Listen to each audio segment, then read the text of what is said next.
Bismillahirrahmanirrahim. Assalamualaikum warahmatullahi wabarakatuh. Iya, terima kasih yang sudah bergabung. Ya, mohon maaf ada sedikit keterlambatan karena baru saja berkumandang azan Isya ya, teman-teman semua.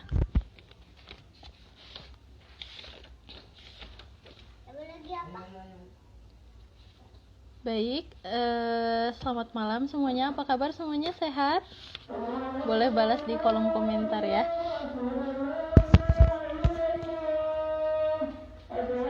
Selamat bergabung Mas Nen_DRA.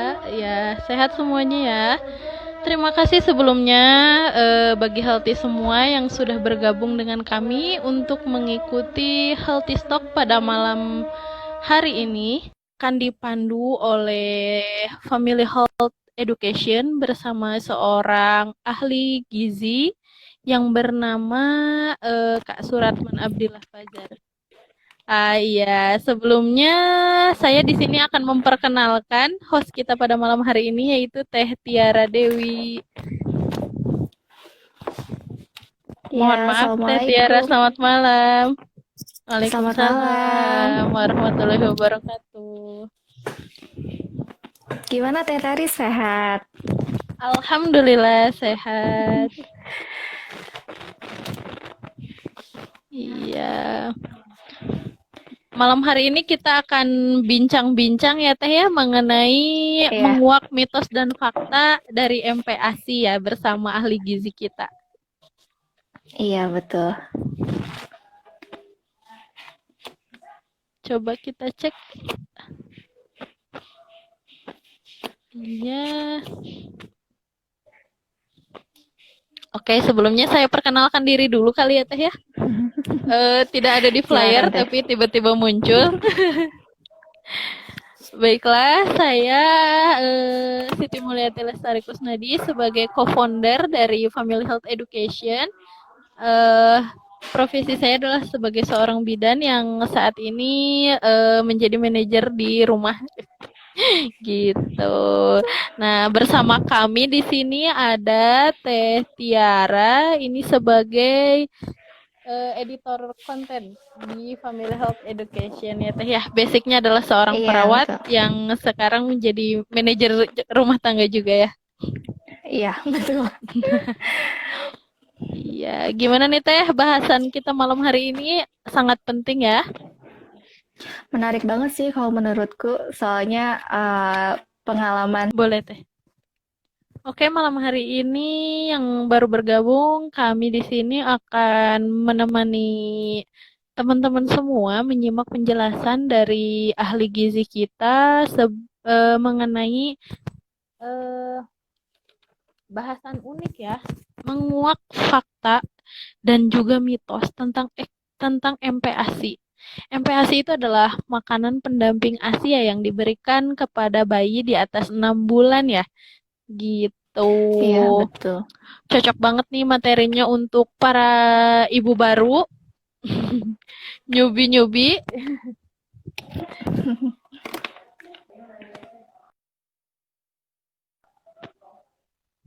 Oke, gimana Teh? Udah bisa dihubungin narasumbernya? Sudah, katanya ready. Ini ada salah satu muridku nih. Oh iya. Dewi. Assalamualaikum, Dew. Sehat? Assalamualaikum. Waalaikumsalam warahmatullahi wabarakatuh. Kedengaran suaranya? Iya. Jelas Kak. Sebentar ya. Sekarang hostnya yang menghilang. Oh iya, gak apa-apa. Ya, sambil kita tunggu, gimana Kak kabarnya, sehat? Alhamdulillah sehat. Bagaimana Family Health? Sehat semua? Alhamdulillah, insya Allah. Iya. Baik. Okay. Malam hari ini kita akan bincang-bincang ya kayak bersama mengenai mitos dan fakta ya dari MPASI sendiri ya. Bahasan yang menarik ya. Iya, soalnya lagi booming sekarang MPASI lagi digalakan kembali, terutama yang homemade. Hanya saja banyak sekali para orang tua atau para bunda terutama family health di sini yang bingung. Katanya ada mitos, ada fakta. Nanti kita akan kupas beberapa di antaranya kayak gitu. Iya, ya, alhamdulillah Ibu host kita pada malam hari ini sudah bisa bergabung kembali ya. Iya. Baik, Ya, supaya tidak memperpanjang waktu saya di sini, saya serahkan kepada host Teh Tiara. Selamat memulai. Ya, silakan. Ya, terima kasih Teh Tari atas waktu dan kesempatannya. Sebelumnya, ya, perkenalkan terlebih dahulu, saya Tiara Dewi Septiani, Escape Nurse, dan saya adalah salah satu tim dari Family Health Education. Saya perkenalkan terlebih dahulu narasumber kita pada malam kali ini, yaitu Kakak Suratman Abdillah Fajar, Sarjana Gizi. Beliau merupakan ahli gizi Puskesmas Garut, founder International Nutrition and Dietetic Teams, penyusun buku Cagi Pediatrik Azura, dan pengurus Persagi DPC Kota Bandung. Betul ya, Kang ya? iya, betul. Terima kasih Teh Tiara udah menyebutkan. Iya nih, sebelum kita masuk ke materinya, boleh nggak Kang cerita terlebih dahulu pengalaman di bidang gizi ini? Iya, baik. Jadi memang kalau dari kapan saya terjun ke dunia gizi ini dimulai dari 2010 yang lalu. Jadi memang udah hampir Iya. 10 tahun Teh saya berada Wah. di dunia gizi. Nah, terutama untuk bidang pediatrik, kebetulan saya di Rumah Sakit Muhammadiyah Bandung pernah, khususnya di ruangan anak selama 5 tahun lebih. Jadi memang kalau terkait dengan anak-anak, kayaknya udah sering nih saya Sudah. tiap hari dulu selama 5 tahun lebih. Terutama sekarang juga masih sering bertemu dengan balita, kemudian baduta dan lain-lain kayak gitu. Jadi alhamdulillah dikasih kesempatan buat mengenal gizi lebih dalam lagi kayak gitu. Iya nih. Gimana kalau kita langsung ke materinya aja ya Kak ya? Ya, boleh silahkan. Sebelum itu mungkin masih ada teman-teman atau ibu-ibu yang lain yang belum tahu apa sih MPASI itu Kak?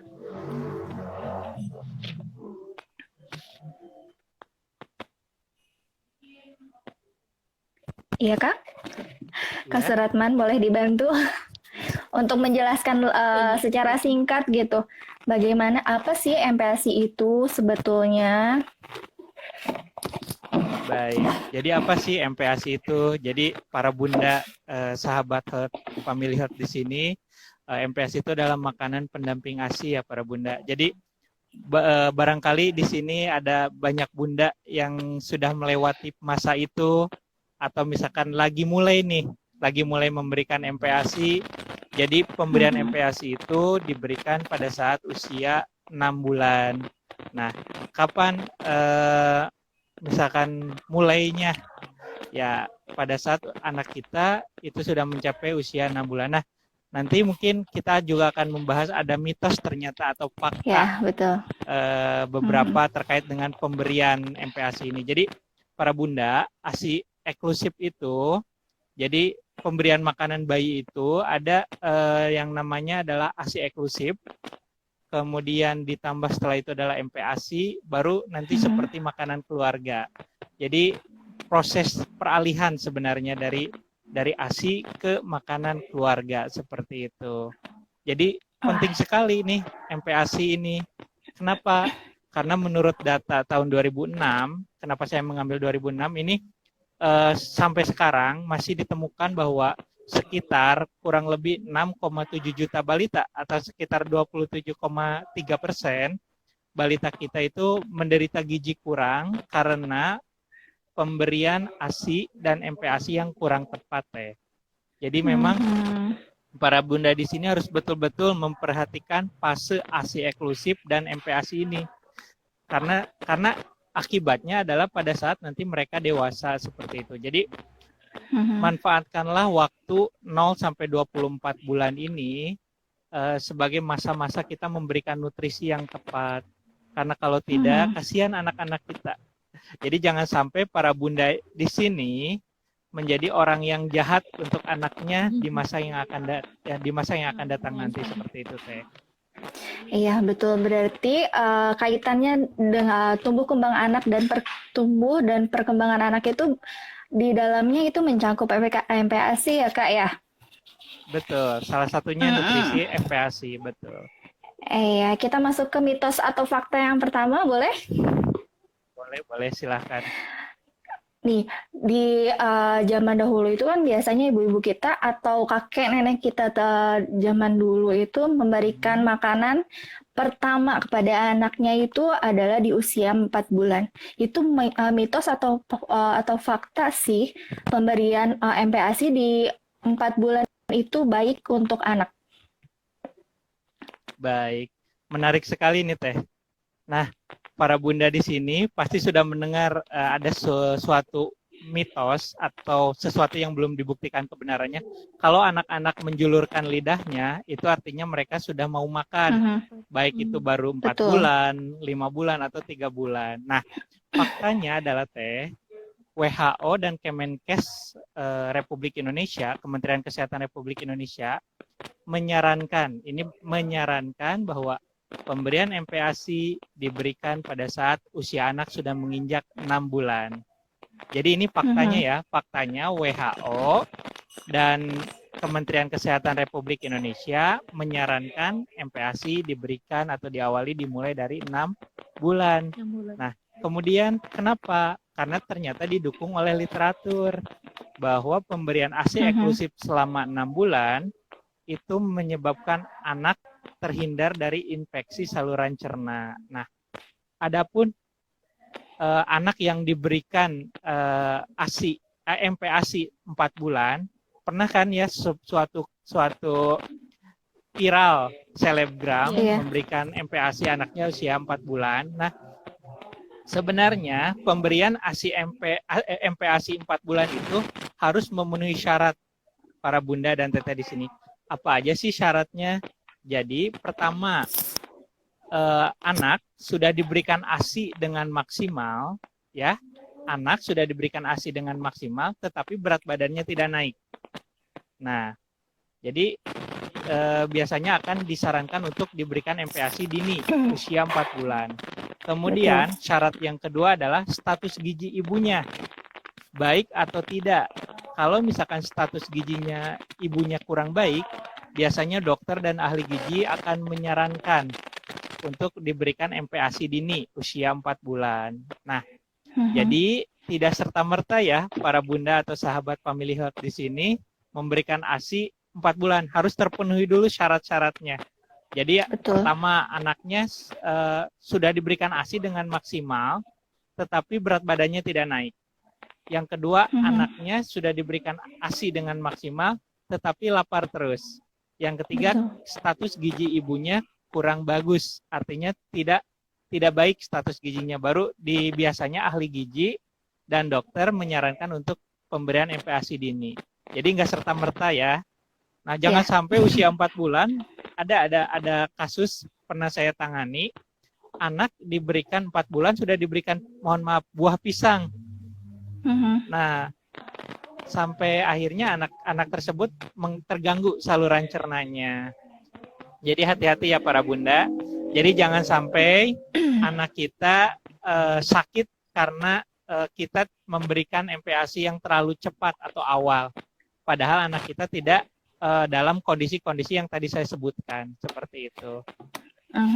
Iya, ini juga pengalaman saya sih, Kak. Anak saya tuh Kak Ivan, dia mulai MPASI memang 6 bulan kurang 2 minggu. Dan itu pun atas rekomendasi dari DSA-nya yang berat badannya itu kurang dari seharusnya. Jadi nyambung. Ya, Bunda sudah betul ya. Iya, mitos dan fakta yang kedua. Benar nggak sih jika anak sudah diberikan MPASI, pemberian ASI-nya itu harus dikurangi, Kak? Mitos atau fakta? Oh, baik. Ya, sering mendengar ya Kak kita juga kalau misalkan anak sudah diberikan MPASI, udah mulai sekarang disapi aja. Nah itu. Ya kan, banyak. Sekarang giliran ayahnya aja katanya.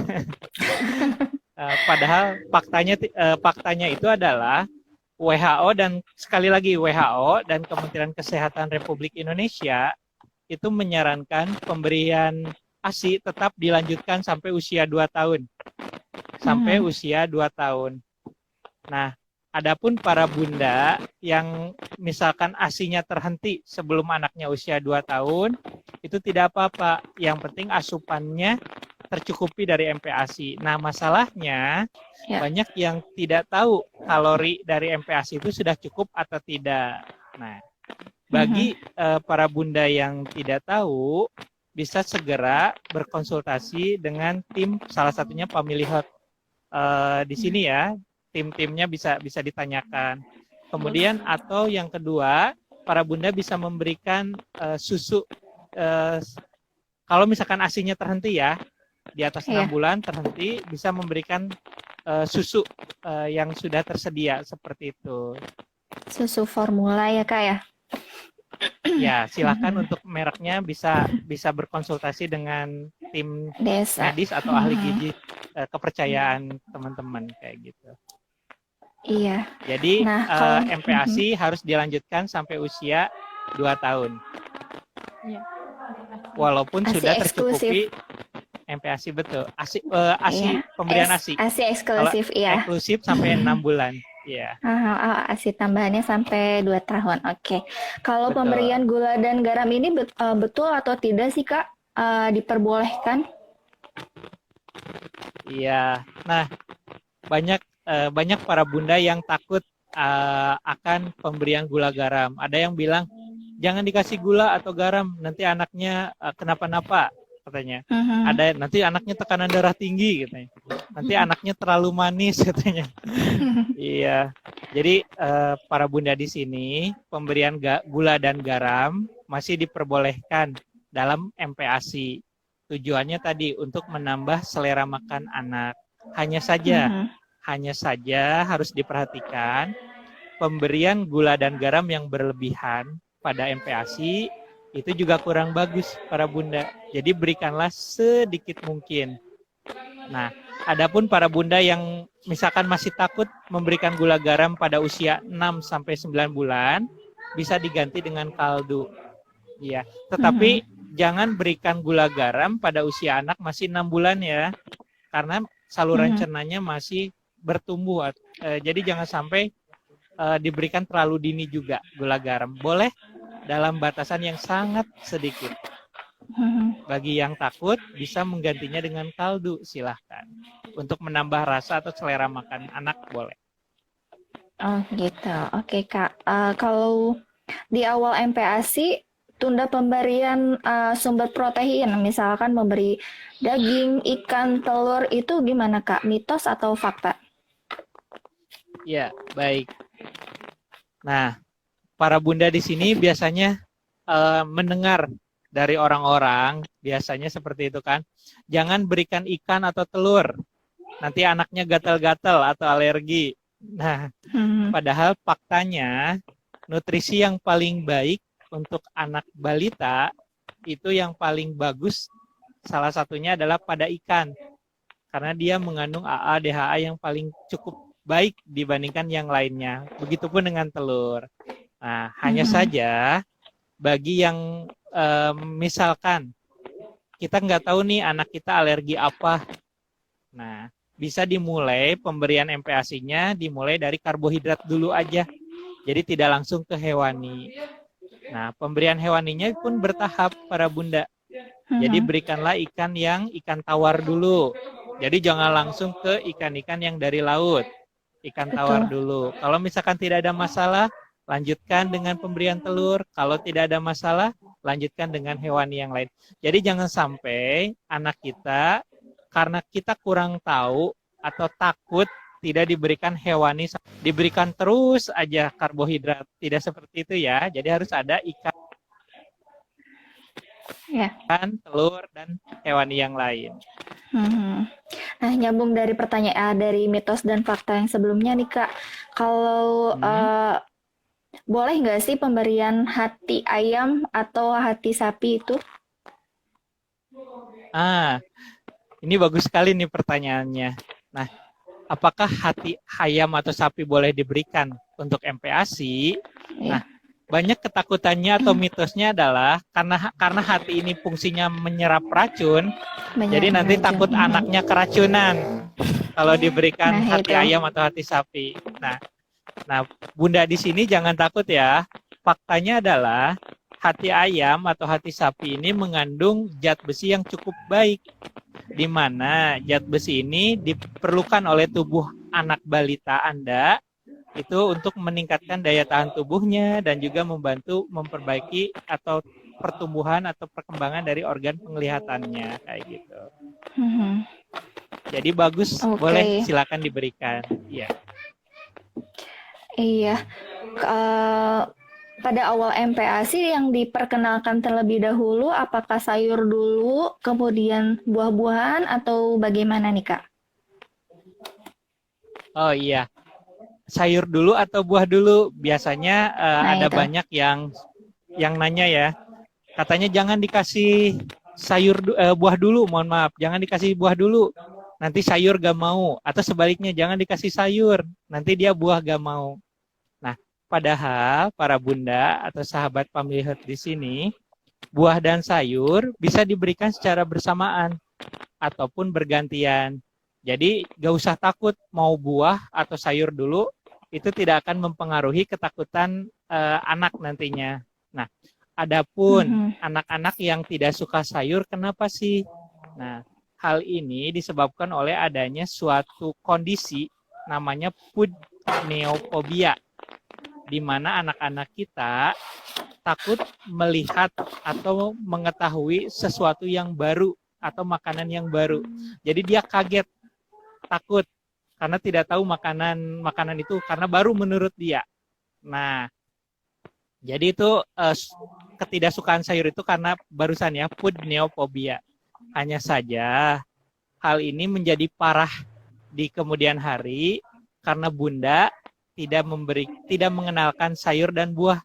Jadi karena anak sudah tidak suka sayur, para bunda nyerah nih. Jadi akhirnya dikasih apa aja yang suka. Sukanya gorengan, dikasih gorengan. Sukanya hanya hewani aja, kasih hewani aja. Sukanya karbohidrat aja, dikasih karbohidrat aja.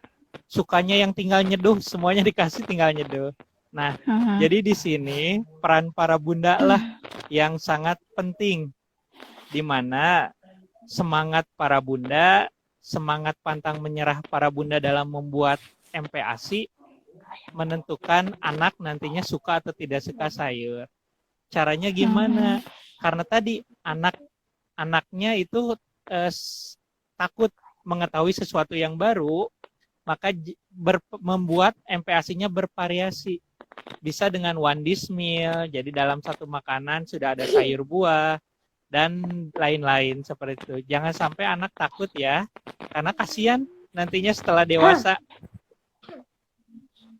Iya, Nantinya kalau betul. misalkan anaknya tidak suka sayur, kasihan juga. Nanti ketika dewasanya dia akan sulit untuk memilih bahan makanan kayak gitu. Mhm. Dan bisa mempengaruhi status gizi seseorang ya, Kak, ya? Ya, betul, Karena si betul. food neophobia ini. Berarti apa sih, Kak, yang bisa dilakukan oleh kita seorang ibu atau seorang yang menyediakan makanan untuk anak gitu dengan si anak neophobia ini? Ya, nah pertama ciptakan suasana lingkungan makan yang nyaman untuk anak. Jadi jangan Mhm. sampai anak kita makan. Misalkan kalau misalkan mohon maaf ya, jika ada yang dengan pengasuh, maka si anak dibiarkan makan dengan pengasuh. Kita malah Mhm. asik misalkan chat, kita malah asik nonton YouTube atau misalkan Korea drama ya.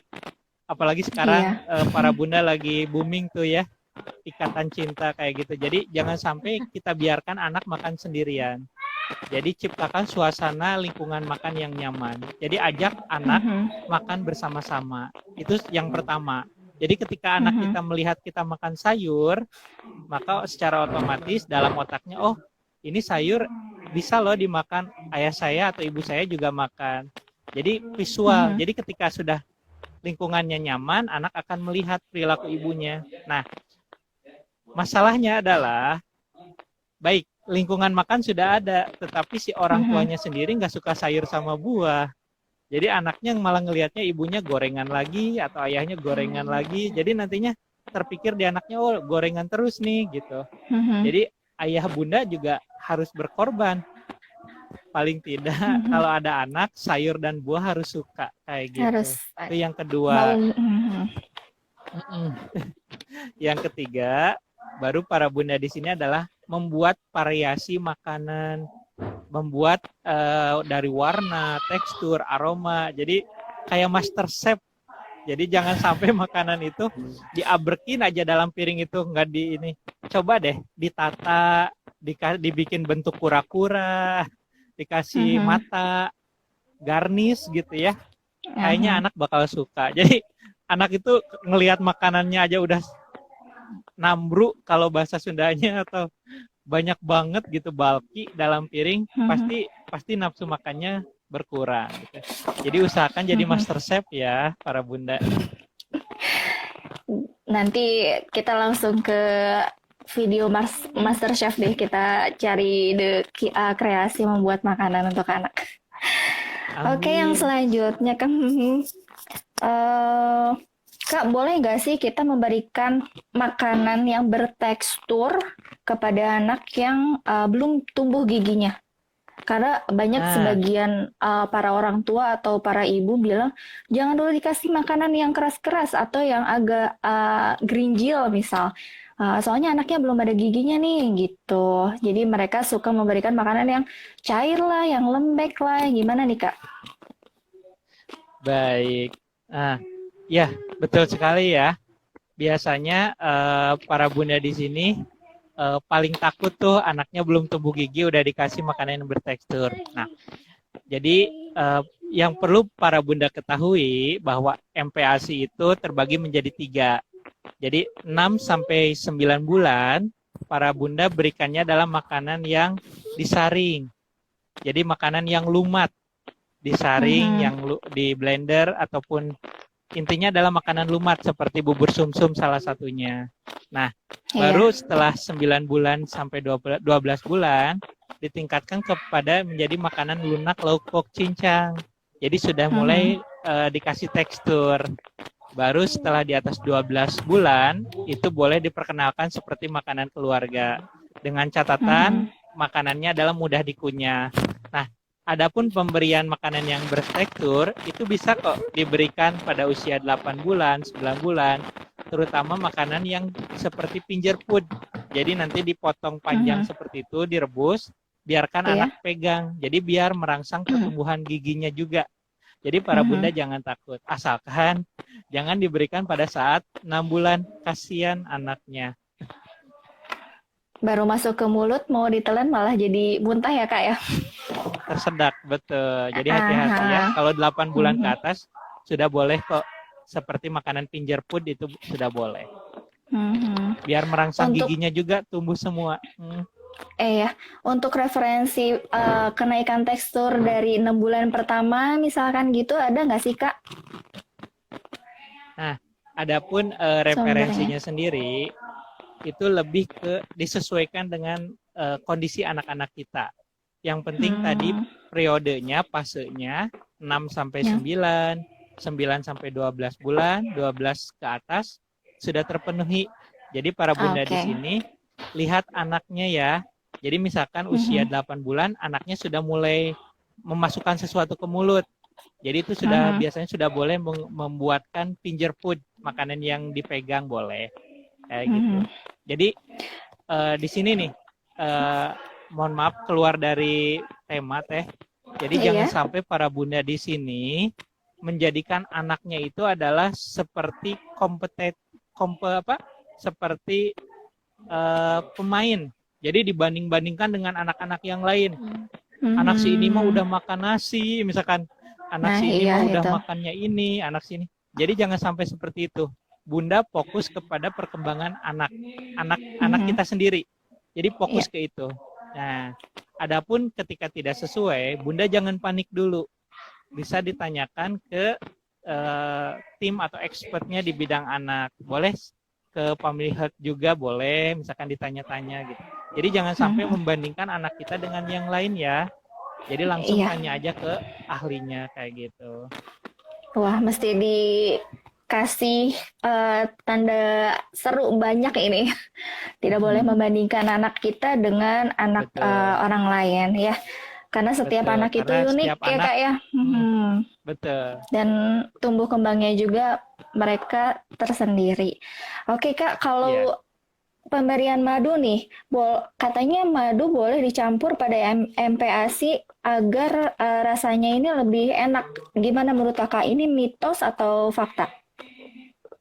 Iya. Nah, kami pernah nih membahas terkait dengan madu, terutama Mhm. madu yang diberikan pada saat anak baru lahir, tahniah ya namanya. Baik dari sisi spiritual, kami tidak bisa berbuat banyak karena itu adalah kepercayaan masing-masing. Silahkan. Tetapi kalau misalkan sudah mulai dengan MPASI ya Teh, ini dengan Mhm. MPASI Iya. kaitannya, bukan dengan pada saat tahniah tadi yang sadis seperti itu. Jadi sebaiknya tidak dulu diberikan madunya pada saat awal-awal MPASI karena dari beberapa penelitian disebutkan bahwa uh, itu beresiko tinggi untuk terkena bakteri seperti itu, saluran cerna anaknya. Iya, jadi hati-hati Mhm. ya, khawatir tadi karena ada beberapa literatur yang menyatakan seperti itu. Jadi sebaiknya madu tidak dulu diberikan pada saat Mhm. awal-awal MPASI. Adapun pemberian yang pada saat lahir mungkin diserahkan kepada kepercayaan masing-masing seperti itu. Karena kami tidak bisa berbuat banyak kalau ini udah sisi ke kepercayaan seperti itu. Mhm. Jadi kapan nih kita boleh memberikan madu pada MPASI anak Ya. kita nih Kak? Nah, baiknya kalau misalkan anak sudah mulai 12 bulan Teh, itu 12 boleh bulan ya? diperkenalkan madu seperti itu. Iya. Jadi biarkan saluran cerna anak tumbuh dengan sempurna terlebih dahulu seperti itu. Mhm. Oke Jadi Kak. jangan sampai 6 bulan sudah dikasih madu seperti itu. Oke Kak, kalau MPASI ini bisa mencegah stunting, itu termasuk mitos atau fakta Kak? Fakta 100% ya. Jadi stunting itu Mhm. bisa stunting itu bisa ditangani dengan pemberian MPASI yang tepat. Jadi Mhm. karena stunting itu atau anak pendek itu bisa disebabkan karena pertama genetik, kedua dari nutrisi, ketiga dari pola asuh, kemudian sanitasi dan air yang tidak baik. Baik. Jadi banyak Tidak baik. faktor. Salah satunya nutrisi MPASI itu yes bisa Mhm. mencegah stunting. Dan kita juga Wah. bisa memprediksi loh anak kita nanti tinggi badannya berapa dewasanya. Jadi sebagai gambaran, oh anak kita nanti bakal pendek nih. Mhm. Berarti usia 0 sampai 24 bulan atau inti dari 1000 HPK-nya harus Ya. terpenuhi nutrisinya. Nah, kayaknya Mhm. ini bakal seru nih Teh dibahas Iya nanti benar. di minggu depan. Jangan Wah, sampai insya gak Allah. ikut ya Mhm. keluapnya. Nah, ini nyambung nih pada saat keluap kita nanti kita akan membahas lebih banyak dan lebih dalam lagi terkait dengan MPASI dan stunting Cara ini. pembuatannya betul. Nah, betul. Nah, sekarang bagaimana kalau kita memberikan kesempatan nih kepada para bunda-bunda di sini untuk bertanya langsung kepada Kak Suratman. Gimana Kak, bersediakah ditanya-tanya oleh kita? Boleh silahkan. Boleh, saya lihat pertanyaan terlebih dahulu ya. Oke. Hmm. Nah, ini dari salah satu muridku terdahulu. Dok, izin bertanya, di sini ada tetangga saya yang memiliki anak. Namun berat badannya kurang sekali, kebetulan sudah 6 bulan. Seperti dokter tadi pemberian ASI eksklusif, namun sejak lahir tidak ada ASI dan memakai susu formula. Namun berat badannya masih kurang sekali dari kebutuhan. Apakah bayi tersebut ada kelainan atau bagaimana ya dok? Lalu tindakan yang baik harus seperti apa? Silahkan dijawab Kak. Baik, pertama mudah-mudahan saya berdoa agar segera tertangani dengan cepat ya Bunda. Nah, Mhm. apa yang bisa kita lakukan jika kita melihat tetangga kita ada yang menderita kekurangan gizi buruk? Karena kasihan. Pertama tadi saya mendengar tidak diberikan ASI pada saat dia lahir. Ini memang kasihan, dari awal sudah memang anak ini sudah eh, tidak tercukupi asupan gizinya. Kemudian diberikannya susu formula. Nah, cuman memang perlu diperhatikan ya para bunda di sini semua, kebutuhan anak itu berapa, jadi nanti harus disesuaikan juga susu formulanya harus seperti apa. Jadi apa yang bisa dilakukan oleh bunda terutama yang ketika melihat tetangganya seperti itu, pertama laporkan kepada kader setempat. Laporkan kepada kader setempat. Kenapa harus dilaporkan? Agar anak ini tercatat dan terdata oleh ahli gizi atau petugas tempat yang berwenang. Jadi nantinya akan langsung diintervensi. Jadi bunda jangan dibiarkan sendiri. Jadi bunda harus berinisiatif untuk melapor ke kader setempat. Nah, kalau misalkan anak ini misalkan masih atau belum pernah ke posyandu, bunda sarankan itu ke posyandu. Jadi nanti biar langsung tertangani. Intinya adalah harus tercatat dan terdata agar diintervensi oleh petugas yang berwenang ya. Betul. Itu adalah suatu bentuk kepedulian bunda. Karena saya mendengar tadi pertama sudah tidak diberikan ASI, mungkin karena banyak faktor ya. Kedua mungkin pemberian susu formulanya yang tidak tepat bisa jadi, atau misalkan ada penyakit, itu banyak faktor. Jadi tadi ya segera laporkan ke petugas berwenang, salah satunya adalah kader setempat kayak gitu, kader posyandu. Wah, ini menarik sekali ya. Kebetulan ini muridku ini Kak, dia adalah seorang perawat juga. Jadi saya harapkan beliau bisa melakukan pendidikan kesehatan kepada tetangganya tersebut. Ya. Ya, amin. Semangat ya.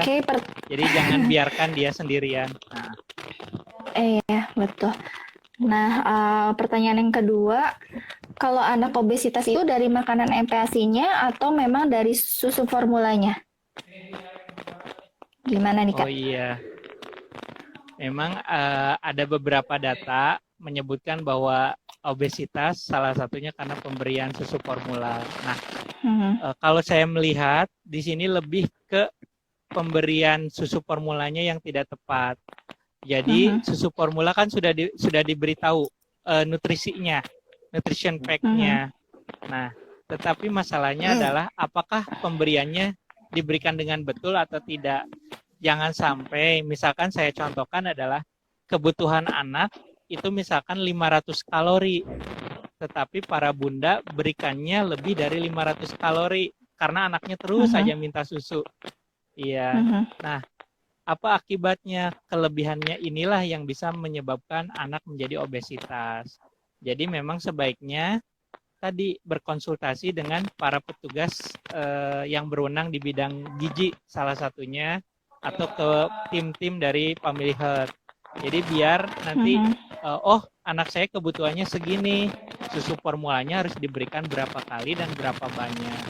Jadi lebih ke pemberian susu formulanya teh. Berarti kita harus tahu terlebih dahulu kebutuhan kalorinya si anak ini seberapa banyak, misal dari protein, terus karbohidrat dan lain sebagainya, baru kita tambahkan si susu ini untuk tambahannya. Nah, ada lagi nggak yang bertanya? Oh nih, kata Dewi tadi, kebetulan karena selama pandemi ini jadi posyandunya ditiadakan. Memangnya kalau masa pandemi ini kita sulit sekali untuk keluar, apalagi membawa anak-anak kita keluar rumah. Nah, bagaimana tuh solusinya? Iya, memang di beberapa daerah masih belum dibuka posyandunya. Jadi Bunda Dewi di sini bisa, kalau misalkan ada puskesmas terdekat, bisa langsung datangi saja puskesmasnya. dan minta bertemu dengan ahli gizi. Kasih tahu aja. Mhm. Karena itu sudah kewajiban salah satunya ahli gizi atau petugas gizi di puskesmas tersebut. Mhm. Iya. Kalau misalkan Oke. nanti ada petugas gizi yang udah dikasih tahu tapi nggak intervensi, Mhm. itu namanya dolim ya. Ada anak yang gizi buruk di wilayahnya tapi ahli gizinya nggak ngapa-ngapain gitu. Atau petugas gizinya nggak ngapa-ngapain. Tapi Bunda Dewi yang bisa dilakukan seperti itu ya. Melapor ke petugas gizi di puskesmas terdekat kayak gitu. Iya. Iya, semoga membantu ya Dewi dan bunda-bunda yang lain. Ayo bunda-bunda yang lain, kalau masih ada yang mau ditanyakan boleh. Kita masih waktu 10 menit lagi ya, Kak. Iya, 10 menit Untuk lagi ini, nih. 10 menit Atau sampai lagi. besok juga boleh. Wah, nanti dikasih ini SP sama Instagramnya kan kita hanya dapat 1 jam. Boleh, Atau boleh. misal Teh Tari ada pengalaman menarik pada saat memberikan MPASI nih kepada anak tercinta. Apa ya? Udah lupa teh.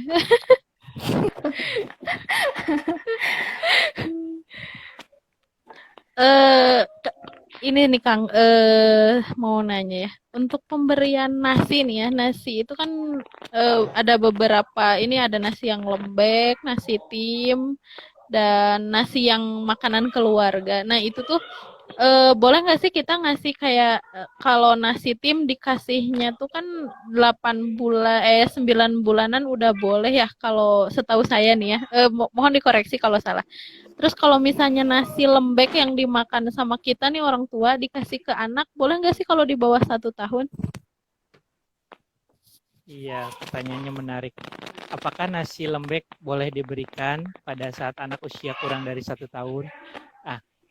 Karena anak sudah lebih dari 9 bulan, itu sudah boleh diberikan makanan lunak. Jadi nasi lembek sudah boleh teh. Tetapi hati-hati dengan penggunaan jenis berasnya ya. Karena ada beras yang perak. Jadi hati-hati karena anak nanti mudah tersedak. Kalau kita berikannya, walaupun dia lembek ya, karena dia masih khawatirnya karena bertekstur, kalau perak itu, jadi nantinya tersedak. Jadi harus hati-hati. Teteh berikannya, pastikan nasinya walaupun nasi kita yang makan, lembeknya itu hampir dibuat semirip mungkin dengan mendekati nasi tim. Iya. Jadi boleh silakan. Yang penting diperhatikan teksturnya, betul. Oke, makasih. Ada pertanyaan lagi nih Teh Tiara yang masuk, boleh langsung balik lagi ke pertanyaan. Boleh, ini dari Ica Nur Rahman. Dok, kenapa ya anak di usia 1 tahun untuk kenaikan berat badannya itu susah? Nah, kenapa ini? Iya, wah berat sekali pertanyaannya. Kenapa anak saya nggak naik berat badannya ya? Berarti kan kalau usianya udah 1 tahun, dia harusnya 10 kilo gitu. Mungkin anak bunda kurang dari 10, mungkin rentangnya di bawah 8 ya bunda ya. Jadi memang anak berat badan tidak naik itu banyak faktor. Pertama, biasanya dari faktor asupan makan, itu yang paling penting. Asupan makannya dipastikan kurang atau tidak. Kemudian yang kedua, anaknya sakit. Jadi lagi ada sakit, itu harus hati-hati. Karena gini, anak itu beda sama kita. Anak kalau dia diare, berat badannya bisa turun sampai 1-2 kilo. Beda sama kita ya.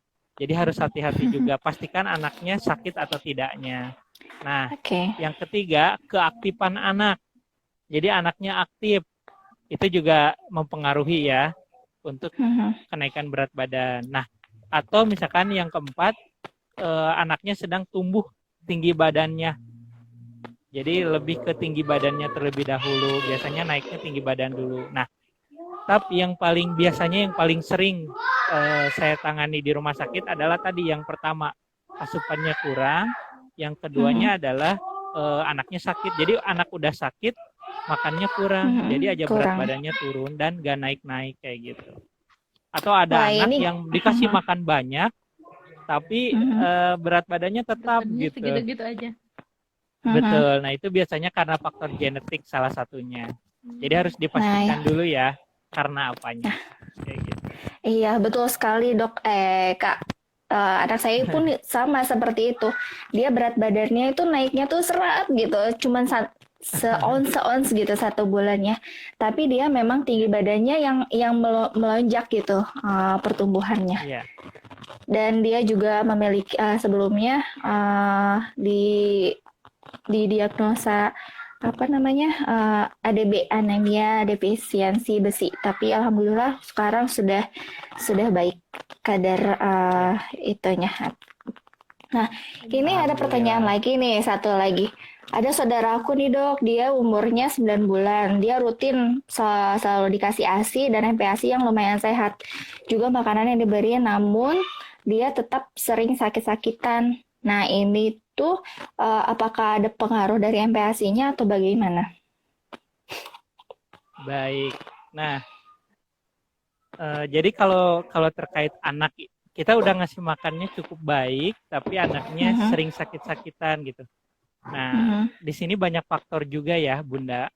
Nah, terkait dengan MPASI, tentu salah satu yang mencetuskan sering sakit-sakitannya bisa jadi karena nutrisinya tidak sesuai. Artinya asupan vitamin mineralnya sekarang. Yang tadi kan kalorinya, sekarang lebih ke vitamin mineralnya.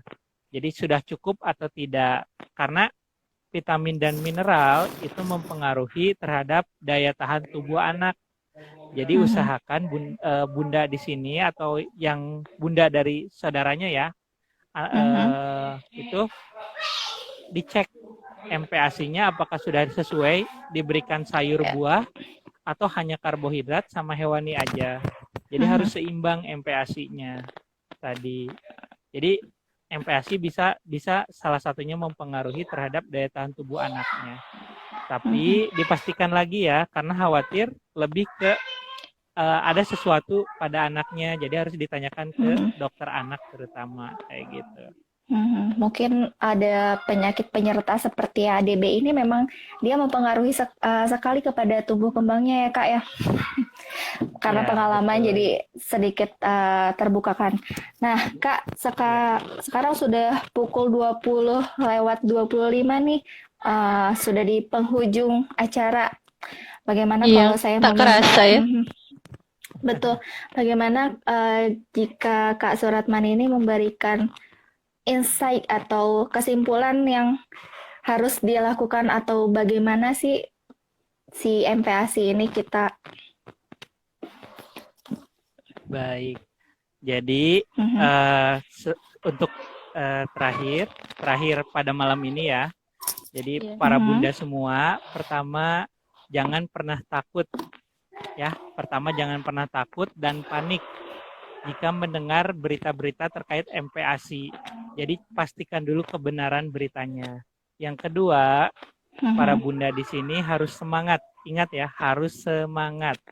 Semangat gimana maksudnya? Jadi semangat dalam memberikan nutrisi MPASI yang tepat untuk anak. Nah, caranya bagaimana?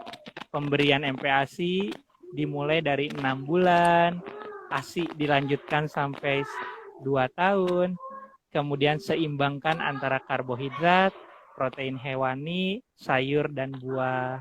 Kemudian para bunda di sini jangan lupa selalu cek status gizi anak secara berkala. Dan kalau para bunda ingin tahu bagaimana sih cara membuat homemade MPASI yang sesuai agar mencegah stunting, nanti bisa ditunggu follow up dari Family Health di minggu depan. Iya. Ya, terima kasih sekali Kak Rahman atas ilmu yang sangat bermanfaat ini bagi kami, khususnya untuk saya sendiri, untuk tetap belajar menjadi seorang ibu. Bagaimana sih kita memberikan yang terbaik, yang salah satunya itu memberikan nutrisi yang terbaik untuk anak saya. Bagaimana nih Teh Tari, ada yang mau disampaikan? Ya. Oh iya, itu pasti. Disuruh suaminya ikut juga. Iya. Kadang-kala memang suami yang bikin. Rajin. Ya mungkin kalau dari saya terima kasih atas waktunya, terima kasih atas kesempatan yang berharga banget nih ya untuk seluruh bunda-bunda di sini. Mudah-mudahan kita semua bisa mengamalkan apa yang sudah kita dengar malam hari ini. Amin. Ya, Mungkin itu saja. Mangga silahkan Teh Tiara.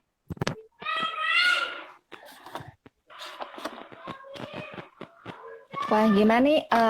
Sepertinya di minggu depan ini kita akan melakukan cook ya dengan Kak Suratman ini. Masih adakah bunda-bunda yang belum join? Gimana Teh Tari? Apakah ada sesuatu yang akan diberikan kepada bunda-bunda di sini? Oh iya, ini Kak Suratmannya udah keluar ya. Udah live Ya, ya? terima kasih nih. Iya, terima kasih nih bunda-bunda semua atas pertanyaan-pertanyaan yang luar biasa. Karena ada 3 penanya nih di sini. Kami akan berikan hadiah untuk 3 penanya tadi ya. @dewins22, @mjihada_bd, dan yang terakhir @sintas_wahyuni. Semuanya kami berikan diskon 30% untuk kuliah gitu. Tari, maaf ada satu orang lagi tadi yang tanya atas nama Ica Nurrahman. Gimana? Oh iya, boleh. Ica underscore Nurrahman 22 tadi ya. Oh iya, kelewat. Oh, Berarti iya. saya ulang ya, tadi ada Dewi, lalu ada Sinta, ada Ica, dan ada M Jihad. Nah, Iya. bagi bunda dan ayah yang sudah disebut, boleh DM ke Family Health Education. Nanti oleh Teh Tari akan dibantu untuk mengklaim hadiah dari kami. Ya. Iya, mungkin Ayo, itu Teh, dulu ya bagaimana? Teh kebersamaan kita. Nanti untuk para para peserta atau penonton kita malam hari ini yang beruntung akan, kalau misalnya tidak ada DM ke kami, nanti akan kami hubungi ulang ya Kak ya. Gitu mungkin ya. Segitu dulu kebersamaan kita malam hari ini karena tersendat waktu. Iya. Ya, tetap Betul sehat sekali. semuanya. Jangan lupa tetap terapkan protokol kesehatan. Wassalamualaikum warahmatullahi wabarakatuh. Waalaikumsalam warahmatullahi wabarakatuh.